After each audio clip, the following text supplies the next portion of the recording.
Different type, different mood. Make you feel it, this a groove. Ooh. Different palette, other foods I put you on too. Basically what I be saying, I'm really that dude. I'm really that good.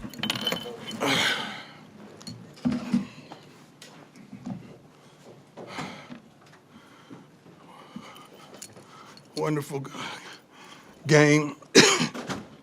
Tremendous win. Sellout crowd. Atmosphere was astonishing, impeccable. It's grand.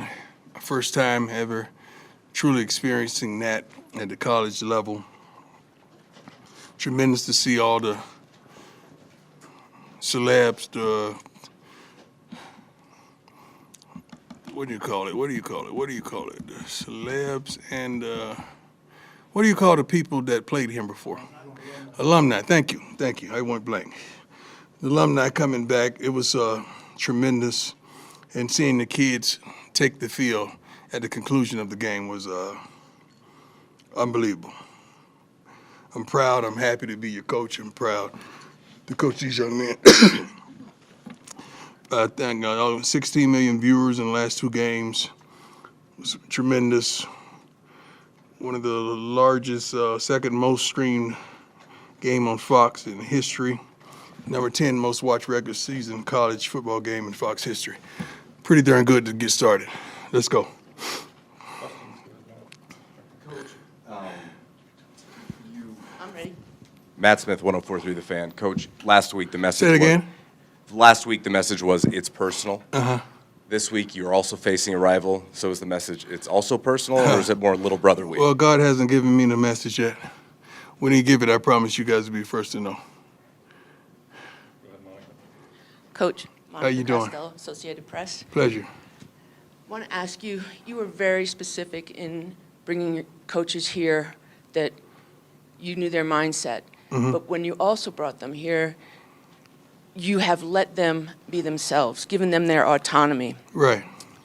How important is that for the success of this program, but also in their interactions with the players and showing up as well as it has in the first two games? Well, when we really looked to them to hire them, we wanted to understand their characteristics, the way they got along with people, the way they connected with the youth and parents as well, the recruiting ability. There's so many components based on hiring a coach nowadays, but all the guys that we have on this staff come from a relationship from a relationship, and they are great parents. And that's something that matters to me, because it's hard for me to give you the opportunity to lead someone's child when you're not even leading yours.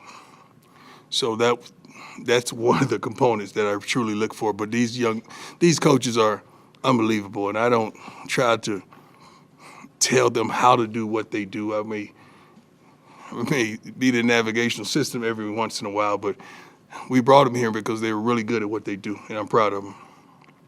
Hey, Coach, Tyler King with the Denver Gazette. you Yesterday, doing? Coach Norvell up at CSU was saying how excited he is to be a part of this game, especially because it's the first time that both teams will have a black head coach on the sidelines. Yeah.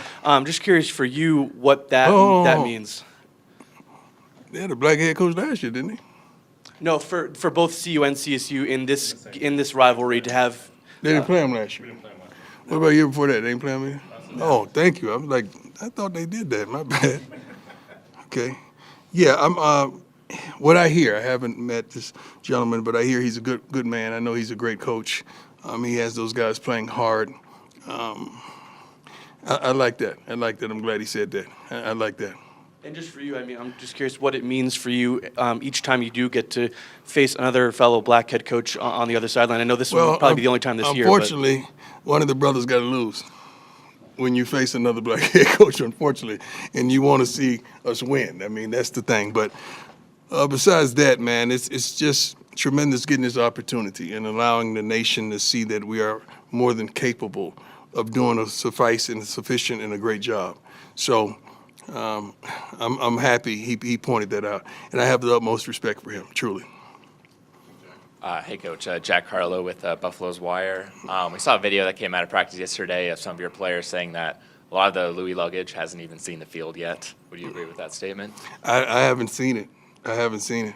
If they hadn't seen the field yet, that's not our fault. That's not our fault. Hi, Coach. Adam Tiger 24/7 How you doing, Sports. sir? I'm doing excellent. Hope you are as well. We saw Van Wells go down late against Nebraska, and a true freshman came in from. Curious if we can get update on Van. Healing. The thing about it, this is a game, it's next man up. And guy came in and did a great job, and we didn't miss a beat. That's the thing. When any of these running backs go out, when those receivers go out, the defensive line has a tremendous rotation, and we're trying to find those two linebackers that we feel are suitable. We have rotations in some of the dime packages and the nickel packages as well. So we have the depth that we need. We could always use more, but I feel like we're okay at that position. We're okay, but hopefully Van gets better soon. Ariel Orsuto, 9 How you News. doing, Ariel? Doing very well, living the dream. So yesterday, Coach Norvell, first of all, was talking endlessly about Shedeur and his success, but he also told a story that when you first got your job at Jackson State, that you reached out and asked about the air raid offense to try to get the Right. best of Shedeur. Do you recall that? Yeah. And can you kind of I tell from your called perspective? several persons. Honestly, I think my initial call, I'm going blank. My initial call was to Mike Leach. Thank you. It was to Coach Leach. That's why I was trying to grasp his name. Coach Leach, God bless him and rest him. That's who I called initially because he's it. So that's pretty much how we did it. And I interviewed several persons, and that's how I met Brett through that. But definitely, because I knew we had a stout defense led by Dennis Thurman, and we wanted to put up more points. So I wanted to know the intricate details of that offense. Hey, Coach. Brian Howell from How you Daily doing, Camera. sir? Good, and you? I want to ask you about Travis Jay and Brandon Gann, a couple of your Florida State transfers that looks like they're just now getting back. How close are they to getting on the field, and what do they add when they are healthy? I don't think they're close. I don't know what they had. I got to see them. I got to see how they work and how they fit in, and do they know the scheme. But they're tremendous. They have tremendous attitudes, which is really positive. They have tremendous work ethics. So I really like what I've seen thus far, but I can't wait to see them on the field. I feel like they're a little bit of ways from really playing and starting the game. Hi, Coach. Rylan Scholes with Ralphie Report. You've had 4 players in the first 2 weeks get Pac-12 Player of the Week honors. How does it feel that your players are getting the recognition they deserve from the conference? That's the goal. That's the aim. I mean, we want them to get even more accolades. I mean, they don't play for accolades. They play to be dominant, and they play to go to the next level and come here and get a solid education. But when they're noticed and when they're highlighted, that's tremendous. That's a tremendous plus for this program. Coach Jimmy Searfoss, 247 Sports. Shedeur was hit quite often last week. What needs to change on that offensive line to keep him protected? That has a lot to do with a multitude of things. It's not just the line. It could be what we called on that particular play. It could be if the receiver ran the right route. It could be checkoffs. It could be a multitude of things. So you never really know what's going on throughout a play because we had several busts during the games. We had several things that didn't go as it should have even before the snap of the ball. I mean, count the protection, making sure the right protection was signaled and so forth. But we hope to get the ball out of his hands a little quicker so he can protect themselves. God, what's wrong with me? Hey, Coach. Pat Graham, Associated Press. Yes, sir. You opened this up with the numbers and the celebrities who've showed up and the alumni and all the great things that are happening. I mean, Colorado's the center of the football universe right now. Do you take time to just soak it in and enjoy the moment a little bit? No, not really. I don't have time to enjoy the moment. Santa don't have time. You know, he got to deliver the gifts. He ain't got time to enjoy his cookies. Okay, that's all he gets. I ain't got time for that. I got to keep it going. I got to keep this machine going, and make sure we stay on the right path and make sure we're locked in and we're focused on the right things, make sure we're practicing adequately, make sure we're giving it our all, making sure we're making the right adjustments and playing the proper personnel. So it's a lot. It's a lot driving this train. It's not easy. Coach, we saw Juwan Mitchell get the chance to start Yes. this past weekend. Yes. I know he's only been here for a couple of weeks. What has allowed him to quickly integrate himself with this defense? He's really an intelligent player. He really knows the game of football. Not only that, he's instinctive. He's way more instinctive than the other linebackers.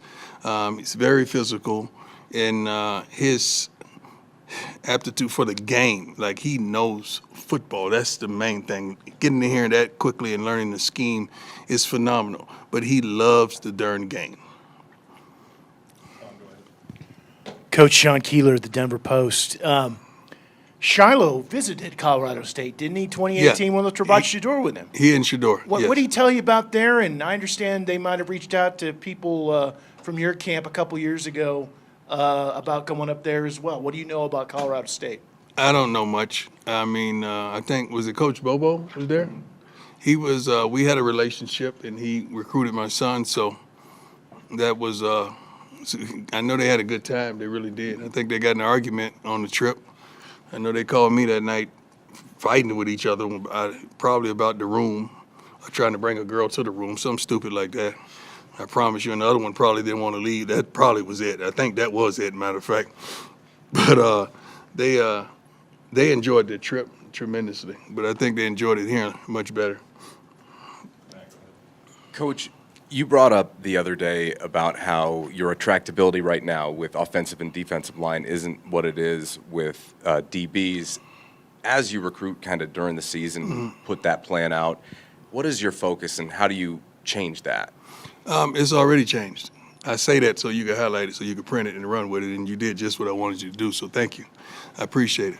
So, I mean, obviously, when you have a coach that play defensive back, your attractability is skill position. So we don't have a tremendous problem getting those bigs. I think we have a tremendous rotation of bigs right now, offense and defensive line.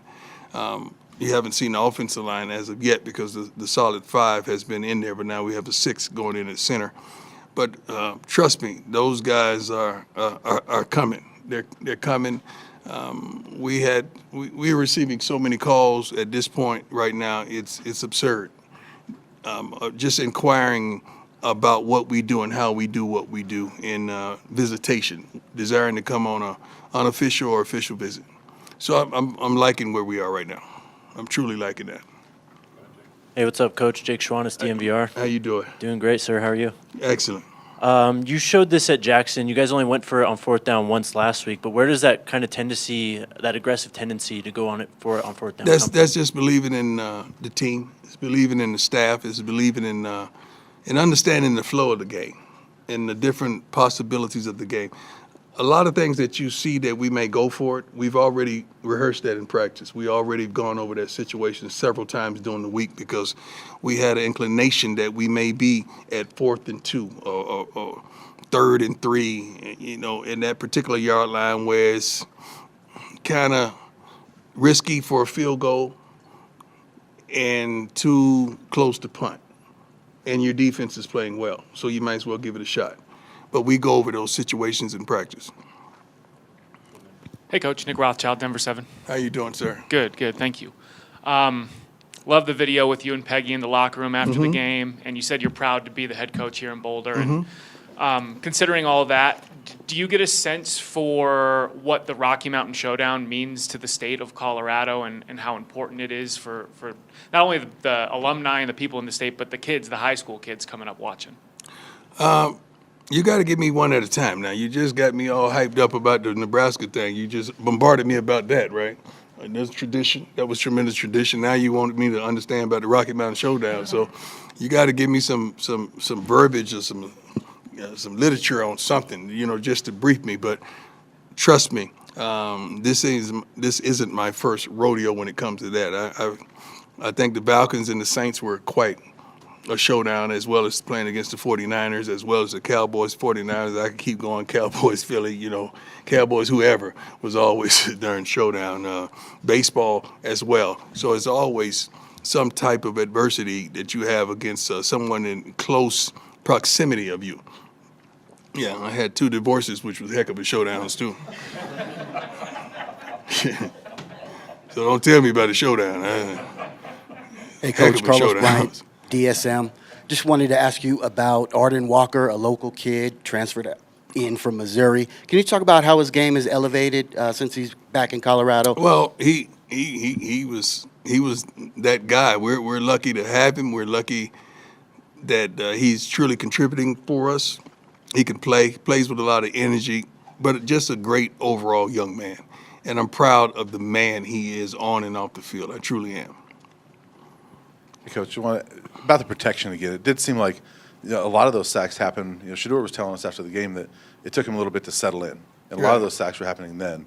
Did it feel like once he settled in, that protection got better, and that maybe it's just a matter of if you guys can settle in quicker? See, the thing about when something happens, you don't really know what's going on. You just see the TV cut, and he's getting sacked. You don't know who missed the block. You don't know who ran the wrong route. You don't know if he missed the read. You never know what happens on those type of plays. So you would have to go over each play one by one so you could understand what transpired on those plays. I just learned not to really get emotional with him about it, because when I watch the film, then I see what really transpired.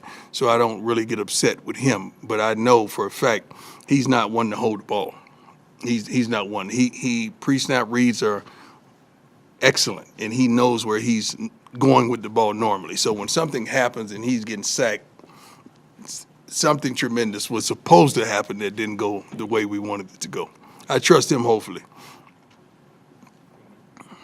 Hey, Coach McMillan, Fox 31. My man. How you doing?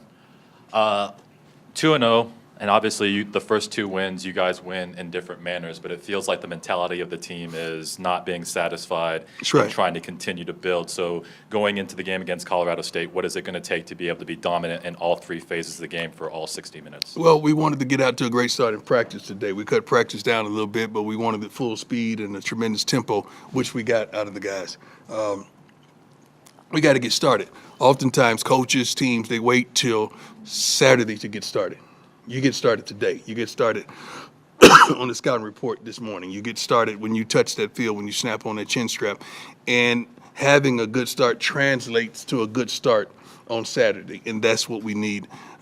We want to exceed expectation. If expectation is to win, we may understand that. Let's exceed that. Whatever the expectation is, let's exceed that individually and combined as a team. We're winning, but we're not playing our best football. That's a tremendous sign, and we can't wait to build off that. We want to show you a game that we put it together offensively, defensively, as well as special teams. We want to show our fan base that game, and that's what we're chasing. Hi, Coach. How you doing? Good, how are you? Good. Nikki Edwards, CU Sports Report. Matt Rule had comments after Shedeur mentioned that he was disrespected by the team. He said, "I've never disrespected an opponent a day in my life. I never will." Do you have any response to that? Not really. That was unfortunate. I didn't even know anything about it. They said they were praying in the middle of the field, so it's cool with me. I mean, I'm happy if that's what they were doing. Amen. I'm for that. I'm all for that. Let's turn the page. Let's get on to Colorado State. That's over. Yeah, and in the fact that you're turning the page, you also seem very kind of like subdued, very cool, calm, collected right now. What is that mentality that you have right now? It's a consistency of who I am, and I rock steady. You know, I get a little feisty and a little hype, and I start changing as the days grow on to the game. You know, I get more determined and focused and locked in. But right now, I have a trust and I have a belief that we're going to do what we need to do. I have that, and that translates to our young men that's in that locker room, as well as our coaches. Not only the young men are watching me, the coaches are too. They watching how I move. You know, a multitude of them have been with me, so they know this. But some of the new coaches, they got to understand we have a consistency in everything we do. From the way we act, from the way we talk, from the way we walk, from the way we go about our business, we have a consistency, and we want to translate that into the young men in that locker room. That's what we're searching for. That's what all of us are searching for, isn't it? Consistency. Not only from ourselves, but from the people we choose to befriend and love. That was it? Okay, thank you. God bless.